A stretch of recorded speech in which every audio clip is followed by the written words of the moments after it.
Get up on what's trending. Get up! You're listening to the Front Page Report on HBCU Pulse Radio. On Wednesday, April 30th, News Nation host Chris Cuomo hosted a town hall following the first 100 days of Donald Trump's administration.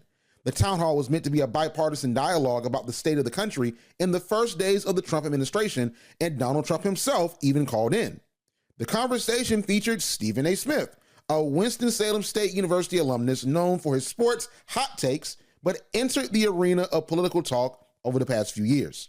Smith, who was speaking as an HBCU alumnus, posed a question to Trump about the state of HBCUs under his leadership. Let's play the clip. Mr. President, as a graduate of Winston-Salem State University, which is an HBCU, I'm fully aware of the contributions that you've made to HBCUs in the past. Thank you. There is a concern, however, that with all the things going on in this day and time, that there will be a cut in federal contributions to HBCUs. Should HBCUs be very concerned about you making cuts in that regard?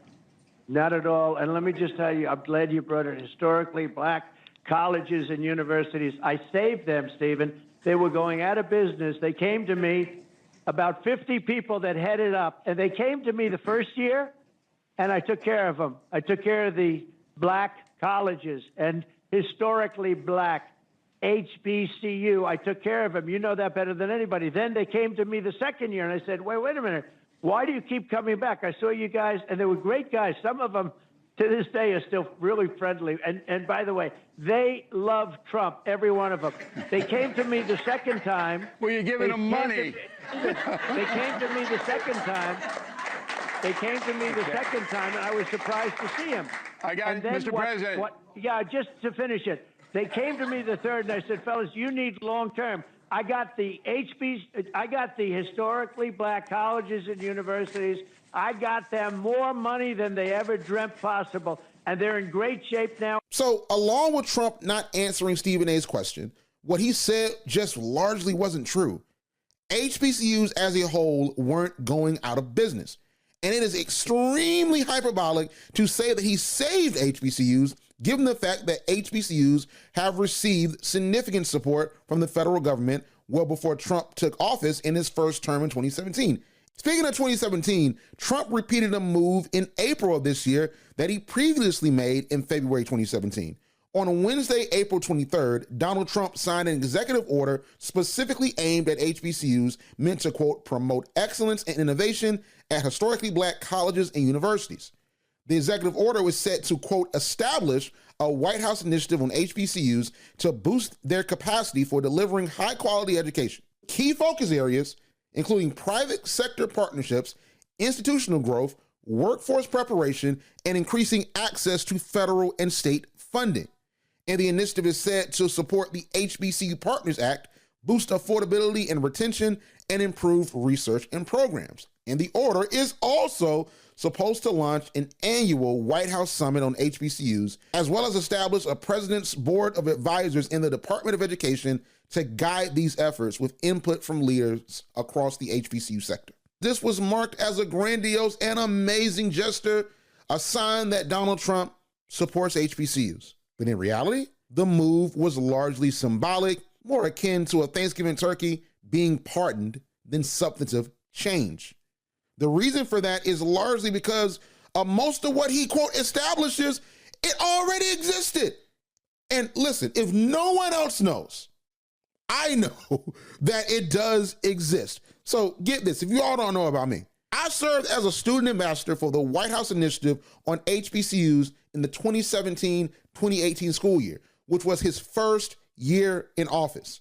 We were the fourth cohort of this specific student spotlight program, and that program was started in the 2014-2015 school year under then President Barack Obama. And the whole entire thing, the White House Initiative on HBCUs, was established in 1980 by President Jimmy Carter through Executive Order 12232. Look it up. It aimed to strengthen HBCUs by increasing federal support and ensuring their participation in federally funded programs. And the President's Board of Advisors for HBCUs, That's also something that already existed because President Joe Biden reestablished that board in his first year in office in 2021 with Executive Order 14041, look it up, aiming to strengthen HBCUs and boost participation in federal programs. And get this isn't just symbolic, right? He actually appointed Delaware State University President Tony Allen as the chair, and then Tennessee State University President Dr. Glenda Glover as vice chair. So here's my thing. You can't establish something that's already been established. That's like me claiming I invented a system for college football players to go pro, and I call it the NFL draft. But the only problem with that is that specific selection process already exists. But are you going to give me credit for saying I started it? Are you going to give me credit for saying, hey, listen, let's do that? I think that'd be a good idea. But it's existed for years. That's essentially what's going on right now when it comes to this HBCU executive order, the White House initiative on HBCUs, in which I served as an ambassador for during Donald Trump's first administration in 2017, 2018, his first year, and then the president's board of advisors that existed with leaders at that time from HBCUs, including Dr. Tony Allen from Delaware State, and then President Dr. Glenda Glover from Tennessee State. This executive order and the claims of doing the most for HBCUs is mostly window dressing that doesn't address the long-term funding and operational challenges that HBCUs face, because a lot of our fight is not in the federal government, although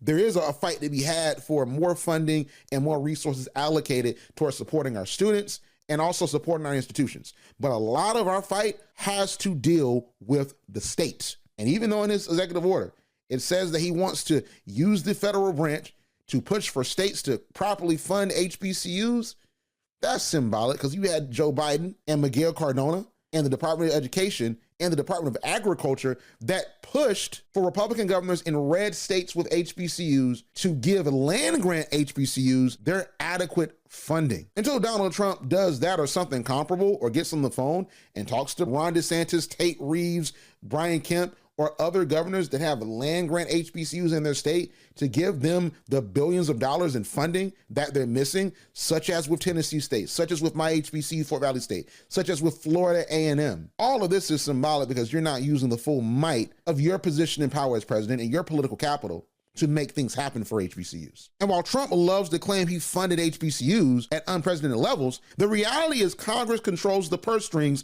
when it comes to federal funding. The president can propose a budget or influence it through his administration. Meanwhile, as he says HBCUs are doing well under his administration, HBCUs are in fact dealing with federal funding cuts that hurt campus operations and roll back on student loans, grants, and scholarships that make it harder for students to pay for college under his administration in the first 100 days. Let's talk about it. Take Florida A&M, for example. Per a report by the Tallahassee Democrat, their pharmacy school recently faced a devastating $16.2 million funding loss from the National Institutes of Health. And that grant was critical for supporting both their pharmacy program and research initiatives in minority institutions. And losing that grant is a massive blow, but not just for FAMU, but for the communities that FAMU is serving and the students that they're educating to go and be change makers. FAMU is not just sitting back and sitting idly. They're working to appeal that decision to make sure that they can get the $16.2 million back. But the fact that it disappeared in the first place under an administration that is supposed to be so supportive of HBCUs, and also just signed an executive order saying that there's going to be a bunch of federal support and state support for HBCUs, I think that says a lot. But it's not just FAMU. Let's look at Morgan State University, which is doing an amazing job growing their student population. Per Inside Higher Education, Morgan State had plans for a hands-on STEM field trip that was part of a $450,000 contract with the Department of Defense. And the young students that were planning to go on that trip, you know, you've been on field trips to college campuses and you were excited, you were ready to go, you didn't want to be in school, you didn't want to be cooped up, and you on a college campus. I know I was excited when we went to college campuses. They were going to be visiting Morgan State's engineering labs to explore cybersecurity and AI, artificial intelligence, and it was going to open their minds to STEM careers and careers that can make them a lot of money in the future, but also can help them be on the cutting edge of change as we enter a whole new era of technology. But as they were gearing up to go on that field trip, the contract with Morgan State with the Department of Defense was abruptly terminated and it coincided with Donald Trump's anti-diversity, equity, and inclusion directives. Now listen, Dr. David K. Wilson is the president of Morgan State University. Imagine being the president of a university such as Morgan State, and you're looking at these young students. They want to get out of school. They want to be outside. Like, they want to go to a college campus and see what that life is like. And you have to tell them that they can't come, that you can't see what's going on. Like, you can't come on our campus because we don't have the money to bring you. Dr. Wilson couldn't do that. He couldn't bear to hear that. He couldn't bear to tell them that. So according to Inside Higher Education, he funded the trip out of his own pocket, and he spoke candidly about how the loss affected the institution, even outside of that field trip, and how he's working to make things right. This isn't misinformation. This isn't a lie. This isn't conjecture. This isn't us making it up.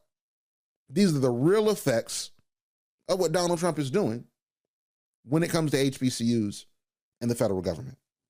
And this takes me to the broader issue here with Trump and HBCUs. He's made lofty funding claims, but the actual implementation under his administration, it just tells a very different story. January's student loan freeze that we spoke about at the beginning of the year on HBCU Pulse Radio, that brought confusion to countless students that were trying to secure their financial aid for this new semester.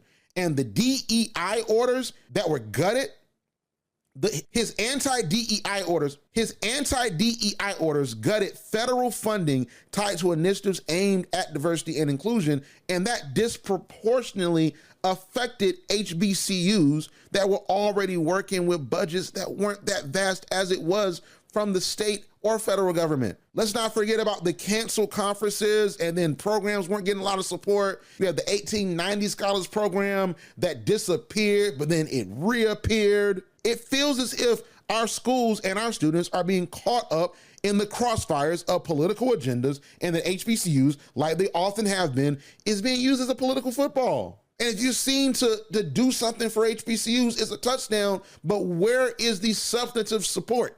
And I think the Trump administration and his department heads, specifically him and Linda McMahon, do not understand the harmful consequences that their decisions about higher education are creating, especially for the HBCUs that Trump signed that executive order and said he was going to support, and said that HBCUs have flourished so much under his first administration, and they're going to continue to flourish under his administration.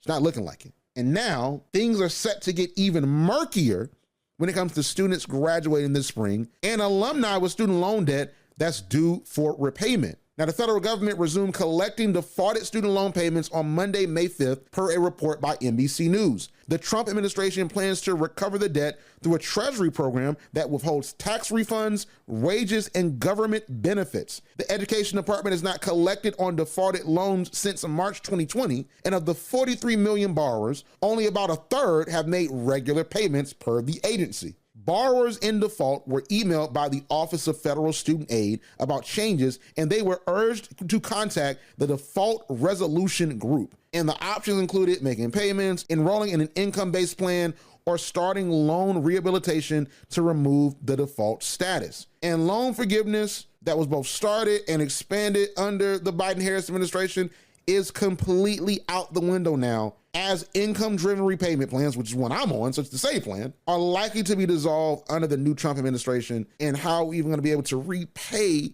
our student loans is going to be pretty murky. The current higher education landscape is filled with uncertainty. It's created fear and anxiety for students, alumni, and higher education officials and parents. While I don't have all the answers right now, because I honestly wish I did, I'm committed, and we're committed at HBCU Pulse Radio, to keeping you informed throughout this year and the next 4 years as we try to figure out what's next. And we're going to help you stay updated on what's happening right now and how you can properly navigate the changes. And we hope to be a reliable news source for you, specifically concerning HBCU life. Like what you hear? Yeah. Subscribe to HBCU Pulse Radio on Apple Podcasts, Spotify, or wherever you get your podcasts. Also, head to HBCUPulse.com to stay up to date on what's going on in the HBCU community. Thank you for listening to HBCU Pulse Radio.